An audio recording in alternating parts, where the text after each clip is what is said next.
Hi, my name is Mikey Coreses. I'm a postgrad student studying communication, and I'm also an avid video gamer. So imagine my surprise when I found out that there's an interesting intersection between my passion for video games and my studies.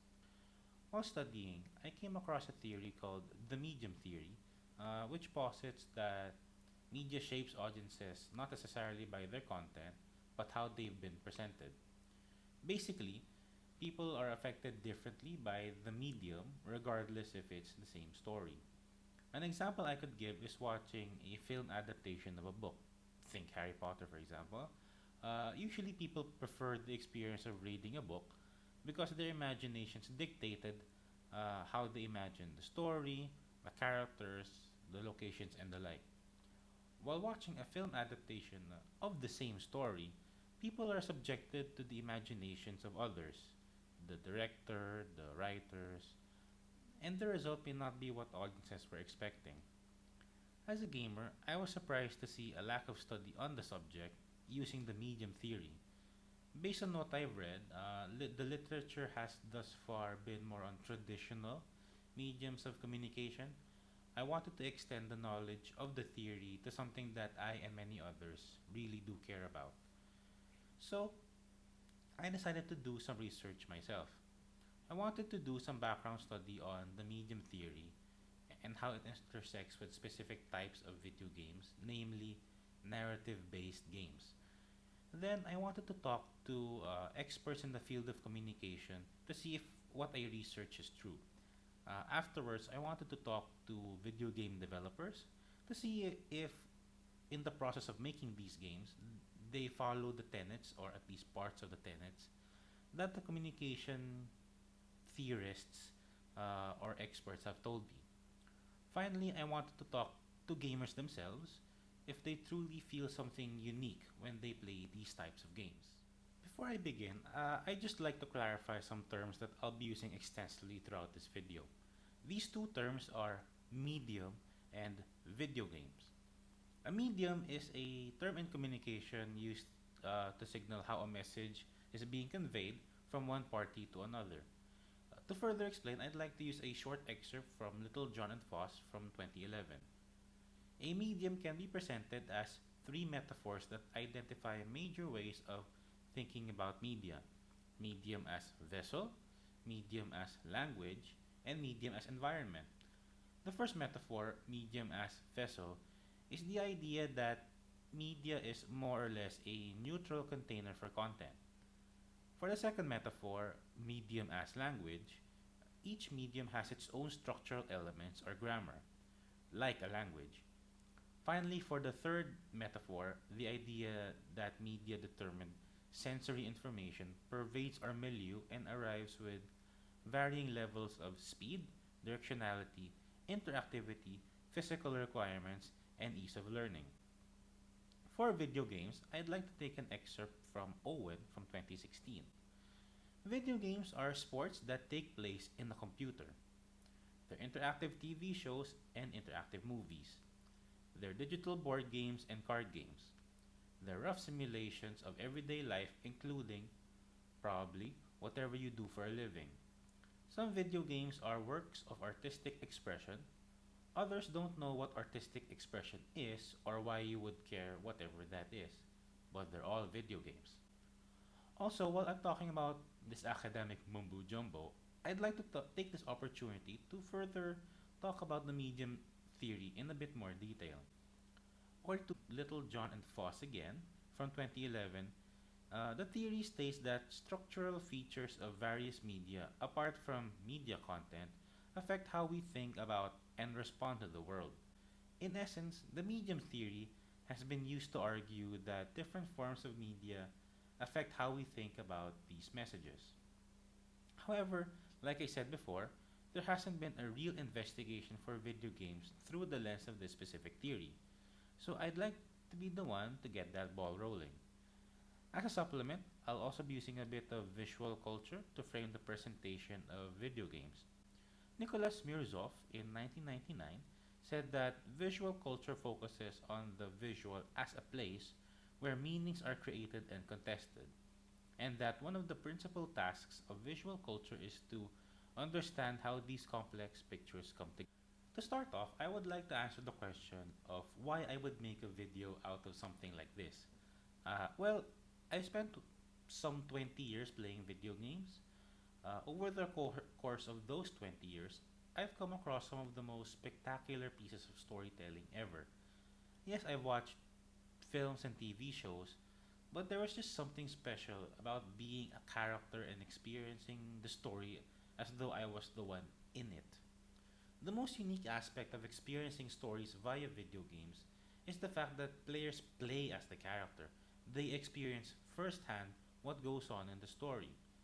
In more traditional mediums of narrative based visual communication, like films and TV shows, audiences are bystanders or observers in the events presented. They don't have control over what happens in video games. Audiences or players have the ability to directly partake in the story, even going as far as influencing how the story plays out and deciding the fate of certain characters. Another unique aspect of video games is that since players play as the characters in the story, they develop a deeper and more intimate connection to these characters. Certain gameplay elements are presented in order to drive this forward. There could be journal entries that continuously update as the story progresses. These journal entries could serve as a window into the innermost thoughts of the characters. This added layer of introspection is difficult to achieve in films and TV shows since there is no reliable way to continuously have the audience peek into the thoughts of characters. There may be voiceovers and the like, but they can't really last longer than a few seconds. In video games, journal entries can take several minutes to read, allowing game developers to open a wider window into what the characters are thinking and how they're feeling about certain story beats. This level of introspection allows characters to be more fleshed out, thereby allowing players to sympathize more with them. It also helps that video games can take at least a dozen hours to play, if not longer, and that's usually just the main story. A lot of video games also have side activities that push the playtime to dozens more hours, if not more. This abundance of time in order to flesh out characters is more difficult to do in films and TV shows with their limited runtimes. TV shows may last about the same time as video game playthroughs, but the fact is that it's still limited to its level of introspection, thereby allowing video games to continue to stand apart. For this video, the game that I'll be using to carry my points forward will be Rockstar Games' 2018 opus, Red Dead Redemption 2. This video game features one of the best stories I've ever had the pleasure of experiencing.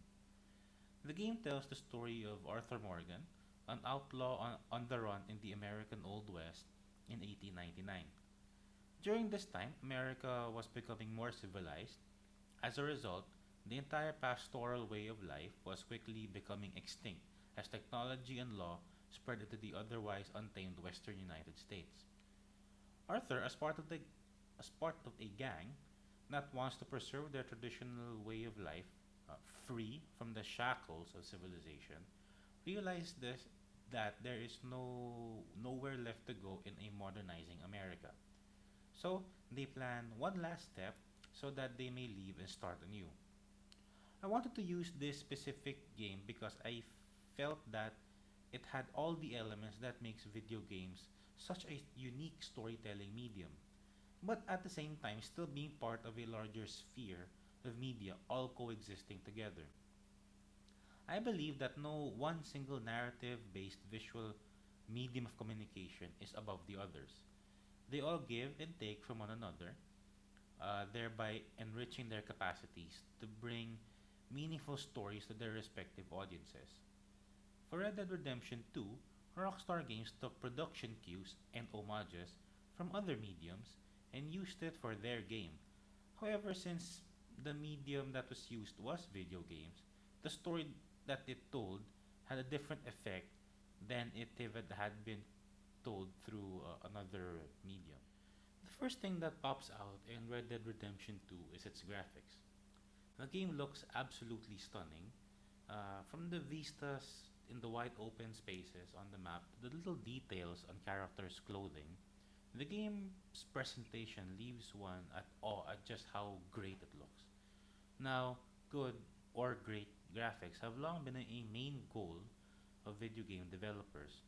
As long ago as the 1980s, video game companies have been pushing for more and more pixels to be presented at one time on the screen. From 8-bit to 16-bit graphics in the 1980s to today's 4K and even 8K gaming, a large part of video games has been to present something that quickly catches the eye. The ways to do this may differ, from bombastic, color saturated presentations to photorealistic depictions of everyday life. However, the main idea has still always been to have as much visual fidelity as possible. This increase in visual fidelity has allowed video game developers to incorporate aspects from other forms of narrative based visual communication into their works, such as cinematography, blocking, and lighting. The importance of great visual presentations is reflected when Message and Rober in 2005 said that they can support in storytelling, be expressive, giving the game a certain artistic look and feel. However, they're not isolated in the larger sphere of media or mediasphere. Proton in 2014 said that many video games have been sterile CGI representations of real life. But by borrowing from the art of cinematography, the medium can begin to aspire to be more. These aspects of other mediums are seen in the opening segment of the game, which sees Arthur and the gang escaping into the snowy mountains following a botched robbery. The game's story begins at night in the middle of nowhere. Here, we see the gang in a desolate state, in the cold, and running from the law. This desolation is exacerbated by the absence of light, signifying the absence of hope in their situation. The first instance of light that we see is when the gang encounters Arthur, who has scouted ahead, informing them that he may have found some shelter. This signifies that some hope has been salvaged in their situation. We then see the gang enter the shelter, which is dark at first but is then illuminated by the light. Again, hope is further creeping back as is the light in the darkness of the shelter. The importance of light as a conveyor of messaging is a production element commonly used in more traditional forms of narrative based visual communication. The opening shots of the game is somber, and the light is there to reinforce that feeling, or in fact, the absence of light. Cinematography too helps, especially when the gang enters the cabin for shelter. After entering the shelter, the light hasn't encompassed everything yet. Everything isn't going quite right, as evidenced by a death of one of the characters, and the fact that some gang members have yet to be accounted for. The seriousness of the situation is shown in the faces of the characters, which are focused on by the camera. In cinematography, focusing the camera on the faces of characters signify a serious situation. This was most famously used in Sergio Leone's spaghetti western films in the 1960s. Since Red Dead Redemption 2 is also a cowboy story, it pays homage to Leone's work, which paved the way for the modern western genre that we enjoy today. Finally, the game uses character blocking as an important way to show the hierarchy within the gang. Again, this is another subtle visual cue to audiences to show just who's who. We see that Arthur and other characters, Dutch and Hosea, form the highest positions within the gang, as seen by where they're located within the space of the cabin. As much as the game is telling via its dialogue, it's also showing as much regarding its characters. These are some of the production elements from more traditional narrative-based mediums of visual communication that have been transplanted and used in this newer form of medium. Again, it shows that video games aren't striving to be a medium above the others. It is merely trying to be its own thing while still incorporating elements from other mediums, since it does acknowledge that it continues to exist in the same media sphere.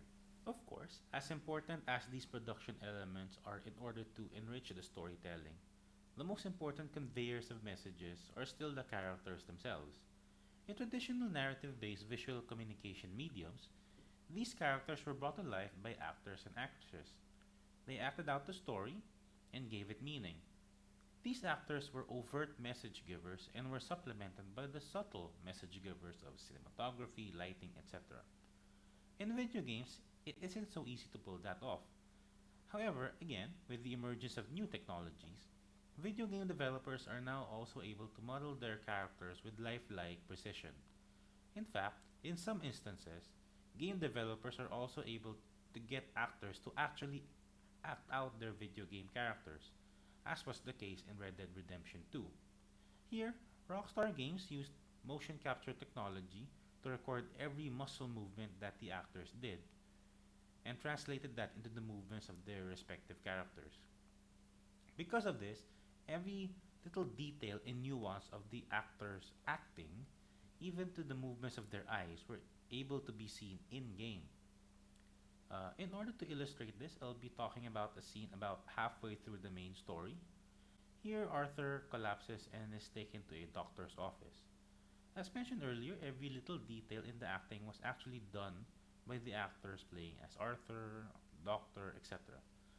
When Arthur gets to the clinic, he looks sweaty and tired. His complexion looks awful, and it's obvious something's wrong with him. This level of detail would not have been possible had this game been done around the time of the original Red Dead Redemption was developed several years before. Character modeling and motion capture technology truly capture what's going on in that doctor's office. Even as Arthur gets checked, his eyes dart around, giving audiences a glimpse into his worry. He knows he's not well, but he just doesn't know how unwell he is. Then, when the doctor realizes just what's wrong with him, the doctor actually moves away and washes his hands, as if he doesn't want to catch what Arthur has. When he's finally told what's going on, the look on Arthur's face is perfectly captured. The slow creeping realization floods into his expression. He's initially in disbelief, but as the doctor explains his situation, it dawns on him that there's no going back from this. The camera work here is superb. Again, it focuses on the face of Arthur as the doctor gives his diagnosis. It's a very serious scene, and the camera work does it justice. Every little expression on Arthur's face, every little detail in Arthur's body language, and everything that's going on with him is the focus of the scene. In fact, the doctor is barely focused on. The audience is made to feel the weight of the scene through Arthur. Essentially, the audience is made to feel what he feels. This is because, in the end, since they play as Arthur, they are Arthur. The usage of production techniques from other narrative-based visual communication mediums, with acting at the forefront, shows just what modern-day game developers can play with in order to make their work more like films and TV shows in their presentation. Because of the developers aim to emulate films and TV shows, it just goes to show the give and take relationship of the different forms of narrative-based mediums of visual communication. As mentioned before, video games don't merely take from other forms of narrative-based visual communication. They take from those in order to make their stories more compelling. However, video games do have their own unique aspects that I would like to argue makes audiences sympathize more with the characters. Like I said before, video games allow a deeper level of introspection. This is because it allows players to delve deeper into the minds and emotions of the characters. In Red Dead Redemption 2, Arthur keeps a journal. He updates this journal after completing activities which may or may not be part of the main story. Here, he writes his feelings and thoughts on the events of the story, the different characters, and his outlook for the story's future events. If players constantly read his journal, they get a glimpse of his train of thought even before they're in the dialogue. This allows players to think on what has been happening in the story. Also, having a journal makes Arthur's character a more complex one. He isn't just an outlaw killing people and taking orders from characters like Dutch. Arthur is his own person, with thoughts, and that he writes these in a journal. What he thinks is complex and shows depth not easily seen in his gruff exterior. This is what makes Arthur a more compelling character. The journal mechanic is one of the many ways that video games can give characters a level of depth otherwise unseen in other forms of narrative based visual communication mediums. They have their own ways of showing that characters are deeper than how they appear initially. However, it's not that easy to do, what with their limitations and all. In video games, they have the luxury of time. Arthur's journal fills up with over dozens of hours of in game activities. Reading through it takes time. The slower pace allows audiences to really get to know the character. It's like in real life, where relationships between people develop over time and not immediately. In films, especially, there can only ever be a limited amount of time to get to know characters before the story really proceeds. One final trick that Red Dead Redemption 2 has for its players is choice, and the corresponding system that rewards or penalizes those choices. The game has a morality bar, which is moved by actions that players, as Arthur, do while in the game's world. Good choices moves the morality bar to the right, signifying that Arthur is a more morally good person. Negative actions, meanwhile, moves the bar to the left, signifying that he is a less morally good person. This system allows players to experience the game worlds and story differently, depending on their actions. For example, if Arthur has a high moral standing, he gets discounts in the world's shops. When it comes to the story, dialogues may change, and others' perception of Arthur changes, thereby influencing the story. This is what I meant before when players had control over the story, the characters, and the world, the main tenets of storytelling. The players are allowed to be part of the crafters of the narrative. And this is shown best at the end of Arthur's journey when he goes on one last ride before confronting the final boss. If the players played as a morally upright Arthur, the color palette is different compared to if the player played as a morally bankrupt Arthur. Although, also, there are voiceovers telling how good a person he was before the end, as compared to voiceovers telling how no one will miss him if players played as a bad version of Arthur. These give the players a sense of being playing the game. They were part of the story in the front and center. Thus, this gives them more to connect with in the narrative, the characters, and the setting. These unique aspects of video games is why I believe the medium is important in getting the message through. Although I admit that players can simply ignore these gameplay elements, I still believe that people's natural curiosity will eventually lead them to make use of these mechanics. They will want to find out the different ways and how the game is played. I believe this curiosity and motivation is a central tenet of the medium theory, especially when it pertains to video games. There is something that the developers want players to see or learn. Thus, they challenge them to find out what that is for themselves. It boils down to the interactivity of video games as a medium, and I believe that it's more impactful for audiences if they seek it out rather than simply witness it. And with that, I end my video. Thank you for watching. This will be the first of hopefully 4 episodes that I'll be uploading for my dive into the world of the medium theory and how video games work well as a storytelling device because of it.